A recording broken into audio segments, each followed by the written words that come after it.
কাঁকরোলগুলো অনেক ফ্রেশ ছিল, কারণ এগুলা গাছের কাঁকরোল।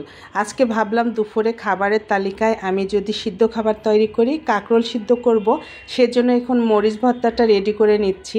কাঁকরোল সিদ্ধর সঙ্গে মরিচ ভর্তা অনেক মজার। তার সঙ্গে নিয়ে নিলাম কয়েকটা বরবটি, দিয়ে আজকে খাবারের তালিকায় এটা রাখবো।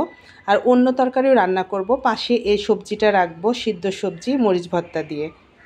হ্যালো বন্ধুরা, সবাই কেমন আছেন? আমার আরেকটি ডেইলি ব্লগে সবাইকে আমন্ত্রণ জানাচ্ছি।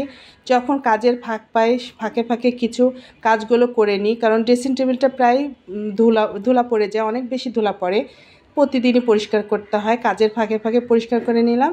আর আজকে যেহেতু গাছ থেকে কাঁকরোল আনা হয়েছে, এগুলা সব গাছের কাঁকরোল, আর যেহেতু খুব কাঁচা সুন্দর সবজি ছিল, তো ভাবলাম যে একটা মরিচ ভর্তা দিয়ে আজকে সিদ্ধ সবজিটা করি, সঙ্গে অন্য তরকারি রান্না করব। মরিচ ভর্তার জন্য সব কিছু রেডি করে নিচ্ছি। এদিকে সবজিগুলো ধুয়ে নিলাম, পরিষ্কার করে নিয়ে দুইটা টুকরা করে কেটে নিলাম। অনেক কচি ছিল সবজিটা।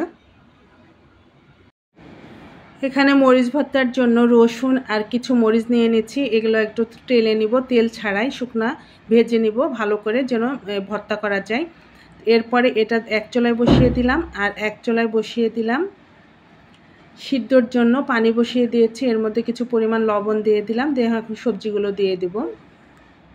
বরবটি আর কাঁকরোল একসঙ্গে দিয়ে দিলাম, কারণ সবজিগুলো অনেক কচি ছিল, তাড়াতাড়ি সিদ্ধ হয়ে যাবে। এইদিকে মরিচটা একটু ভালো করে ভেজে নিচ্ছি।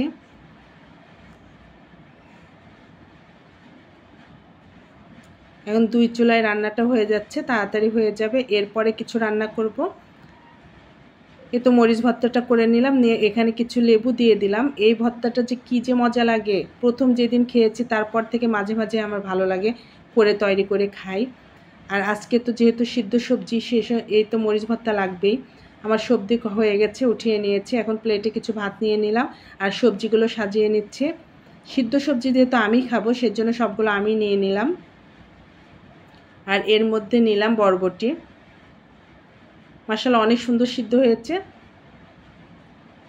কারণ অনেক সময় বেশি সিদ্ধ হয়ে গেলে ভালো লাগে না, সিদ্ধর ইয়াটা একটু শক্ত শক্ত থাকলে বেশি ভালো লাগে। এরপরে আমি শুরু করে দিলাম মরিচ ভর্তা দিয়ে। আসলে অনেক মজার খাবার, যারা ডায়েট কন্ট্রোল করেন তাদের জন্য একটা পারফেক্ট খাবার। যারা তেল ছাড়া খেতে চান, অনেক অনেক ভালো লাগে। মরিচের সঙ্গে এই সবজিটা আমার খেতে অনেক বেশি ভালো লেগেছে। আমি প্রায় রেগুলার সুযোগ পেলে এই সবজিটা করে খাই। মাশাআল্লাহ অনেক মজার।